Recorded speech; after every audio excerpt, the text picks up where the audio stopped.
Hills, a ghost story by Evrim Ersoy and Pentagram Home Video.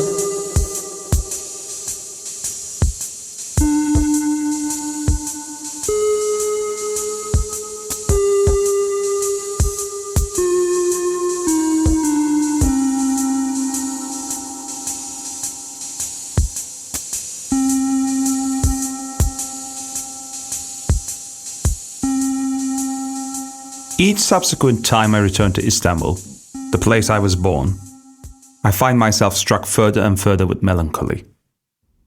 The places I once knew are now long gone, and the people who gave them meaning long buried. It is a city of ghosts, of a past that never was, and a present that cannot seem to fix itself. Like a TV station signal, forever scrambling, rolling and buzzing. I like to mark my trips by taking a route I have followed since I was maybe 6 or 7. From the top of Osman Bey, past the shops, the bookstores and the corner stores, down through Nişantaşı and its gleaming parade of new vogue, and finally to Teşvikiye, where the remnants of my childhood hang around in the dimly lit corners, waiting to greet me from time to time.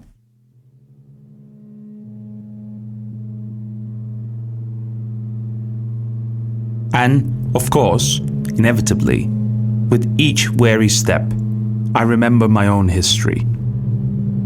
Here, the house I was born in. There, my kindergarten. And yet, further along, where now a shopping mall dwarfs the neighborhood, where I met my best friends.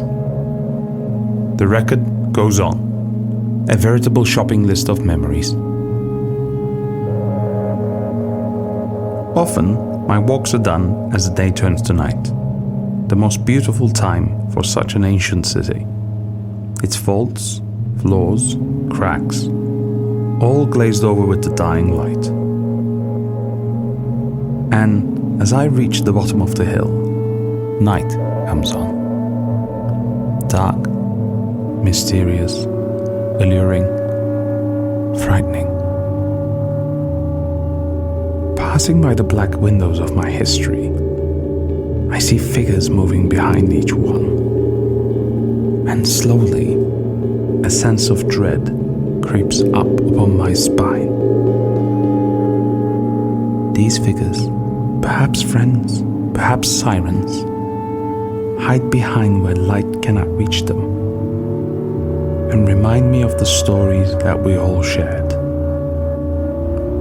The stories that followed, even when I didn't want them to. I remember the changing room at my old school where, whilst everyone else was attending PE, a group of us would, under the pretext of sickness, hide. Turning off the light and talking of legends that could only come in such circumstances. And as I walk, and this thought enters my mind, I'm immediately jolted back. The story appearing fresh as ever, and fear grips my brain. I don't want to remember.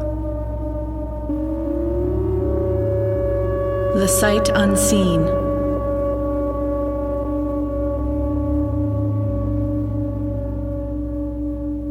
As we sat that day in the darkness of the room, the smell of old sweat hanging around us, I remember a quiet kid, Ahmed, speaking up softly,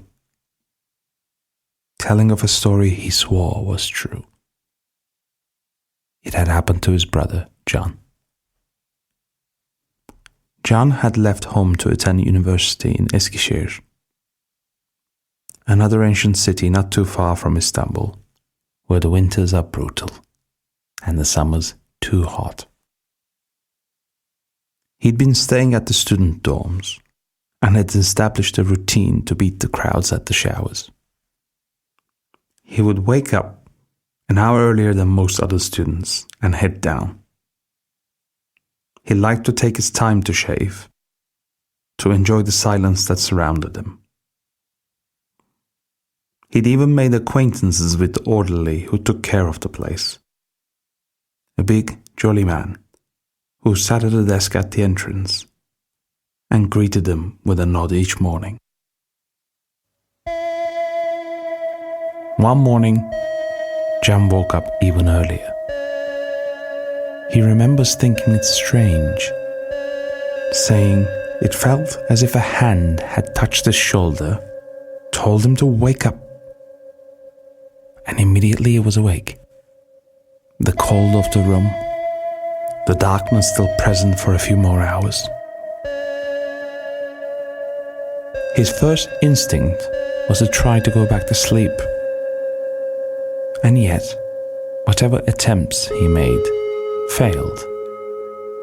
His body was wide awake. Thinking he'd take advantage of the time, he decided to head down to the showers anyway. With his towel and his shaving kit, he started to walk through the hollow corridors of the dorm. Only the soft snoring bleeding out of the rooms.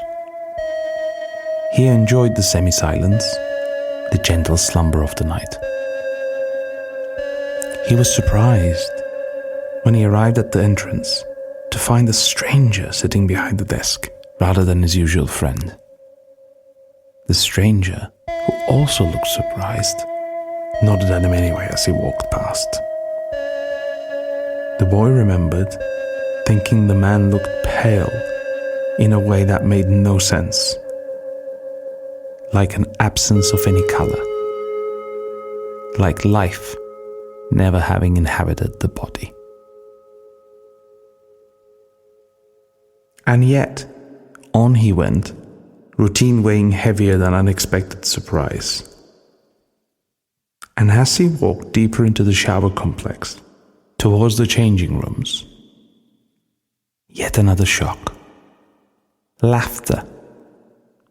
Laughter of men, jolly, filled with glee, almost unnatural. He remembered thinking the sound was like that of children who had never grown up.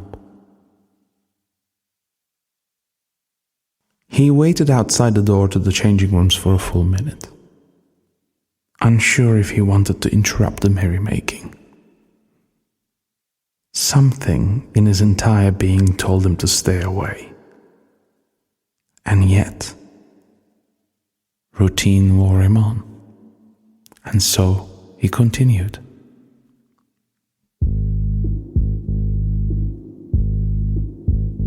Opening the door, he was first struck by how dim the lighting was.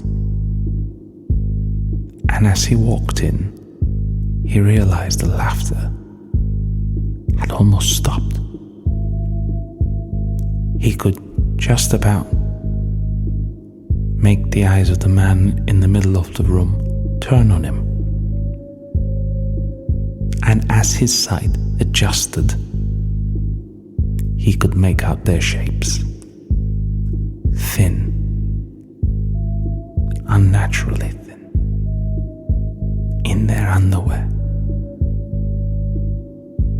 perhaps getting dressed, or perhaps just standing around. And as he got closer, his heart started beating faster and faster. Something felt off.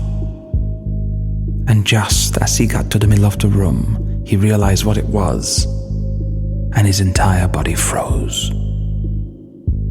The man appeared normal. Pale, yes. And thin, yes. But as his eyes wandered down their body, he saw the real terror of their appearance. Their feet were put on backwards. Ankles twisted unnaturally. A moment passed, and as his fear reached its crescendo, he dropped everything and ran. Ran all the way back to the entrance, chased by the laughter of the men.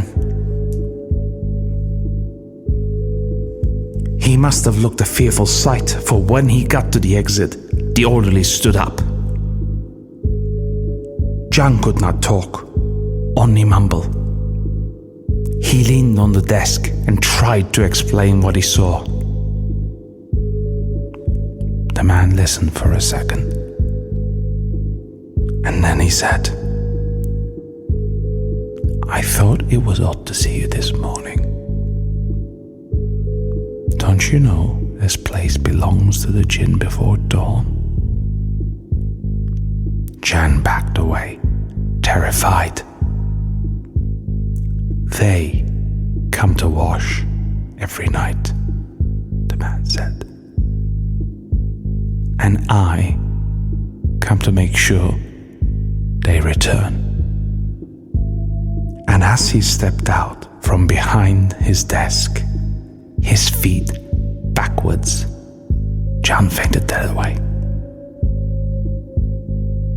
Ahmed said his brother never went back to school, and he refused to wake up now, before noon, before light had covered the entire city. We all sat in silence. No one had any other stories to tell.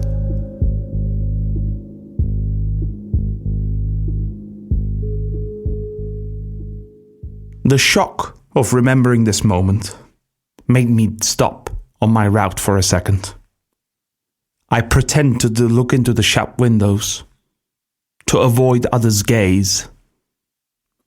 And yet, that only heightened my anxiety as I became aware of a figure behind me.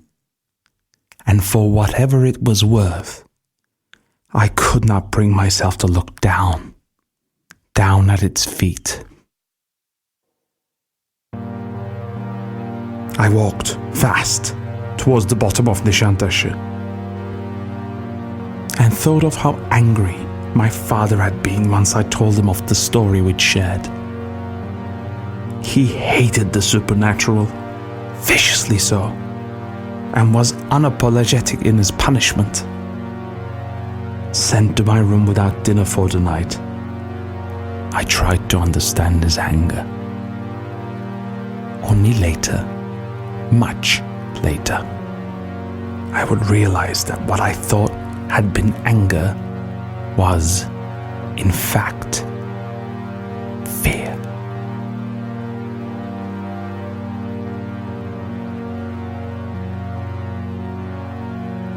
The Late Imam.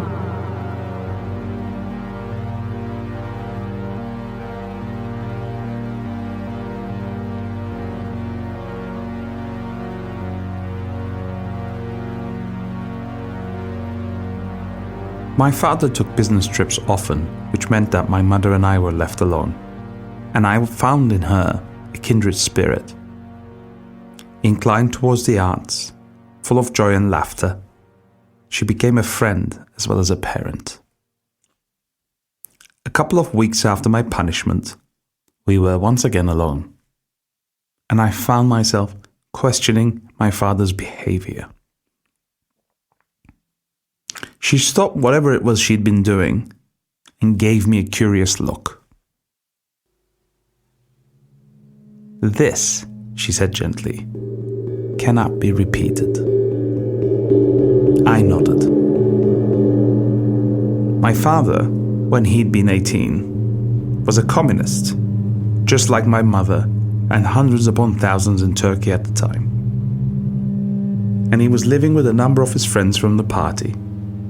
Yet to meet my mother, yet to marry, yet to become an accountant. Their house was the typical bachelor pad. 6 boys, 1 bedroom, mattresses everywhere, long nights of discussion about the country, the future, politics, and all those things that mattered to them. And it was on one such night, very, very late, that they decided to hold a seance with a makeshift Ouija board.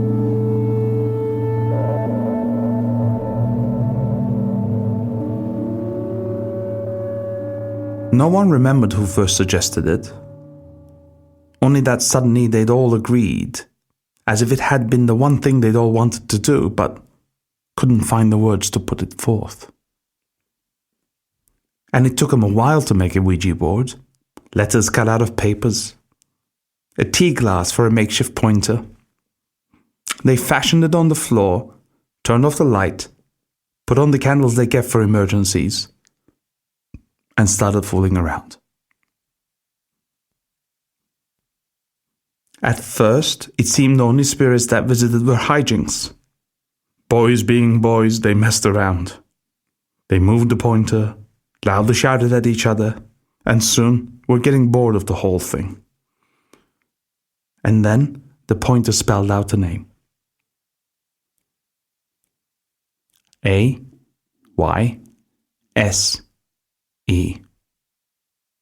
Aisha. One of the boys, a big, burly fella with curly hair to match named Mehmet, swore loudly. Whichever one of you just did that can fuck right off. The others looked at him, questioningly. I'm serious. Just tell me and we can move on. No one spoke. Then my dad could not help but ask. What do you mean? Mehmet looked at him, examined his face, looking for a lie, looking for a joke.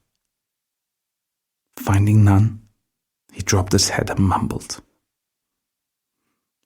I was thinking if you're really there, spell the name of my dead grandmother. Her name was Aisha. A moment. Then 2 of the boys got up and left without a word. The remaining 4 sat. Then my father said, let's ask it something else. The suggestion hung around the room for a moment. Fear intermingled with curiosity. And then they all leaned forward.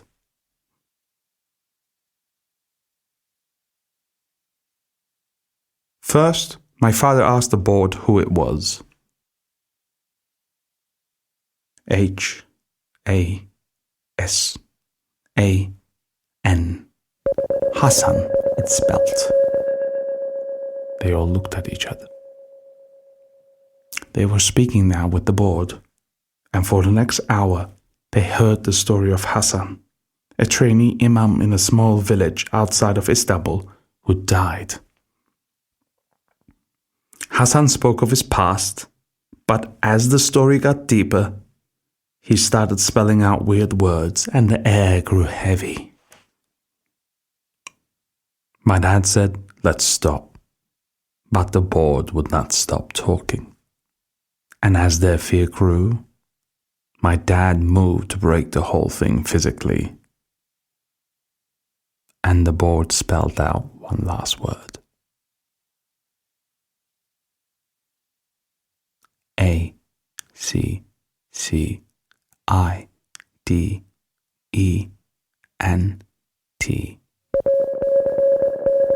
Exit. They were scared. And now, with dawn around the corner, my dad suggested the only way to ease their minds was to find the truth. Without a word, he picked up his jacket, and the others joined him on an impromptu trip to a village in the middle of nowhere. By the time they got there 2 hours later, the morning call to prayer was echoing through the village mosque. They parked the car, and the only noise around them was the ugly howling of the wind. They waited till the imam finished the prayers with the thin crowd and approached them. We want to ask you a question, my dad said, and the imam, perhaps out of kindness, or perhaps out of recognizing the fear in their eyes, led them to his chamber at the back, a small, warm room lit by an oil lamp.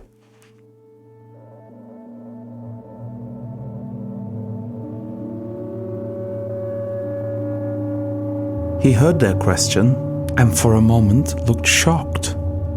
Yes, he said, Hassan was indeed a trainee here. But he died 3 months ago. A tragic accident where he had fallen from the minaret. How did they know about Hassan? My father and his friends left without another word, drove back to the city, and never again spoke of what happened. Not until 3 months later, one of them died in a car accident. Was this what Hassan had spelled as a final warning? My dad never engaged with the supernatural ever again. His world was firmly locked to this earth now.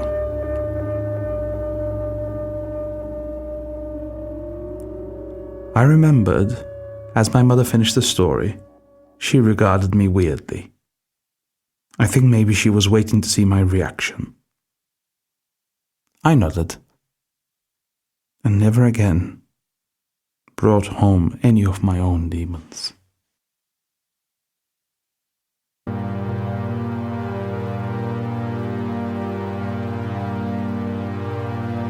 Now walking further down the road, I feel the figure behind me still. I turn, but it hides from the corner of my eyes. If it is an acquaintance, why won't it greet me? Perhaps it's a figure from one of these remembered stories, trying to tell me something. Nothing ever dies. As I stop in front of the final apartment building in which we lived before we moved to London, I'm struck by the memory of a morning which I had long buried, long avoided. During middle school, my morning routine was to be woken up by my mother, would make me breakfast, give me a kiss, and send me off. We'd done it so many times over the course of 3 years that we developed our own intimate jokes. Often, waking up earlier than her, I'd remain in bed, waiting for her footsteps. I'd be laying facing the wall, pretending to be asleep, not seeing her come in. And my mother would touch my shoulder with her hand, always cold, and wake me up with a jolt. I'd curse, she'd laugh, and that would mark the start of the day. I remember that morning when I woke up minutes earlier than her. I turned, as usual, faced the wall, as usual, and waited.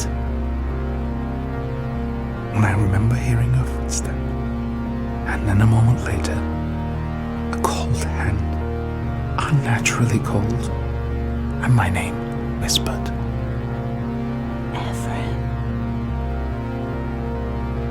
I turned and found the room empty. A moment later, my mother walked in. I remember thinking about the sensation. Cold, bony, skeletal. Whatever was behind me that morning was not human. And then the memory of that flat and its unusual occurrences flood in. Aircon turning itself on in the night. TV sometimes tuning onto dead channels. Static light filling the empty living.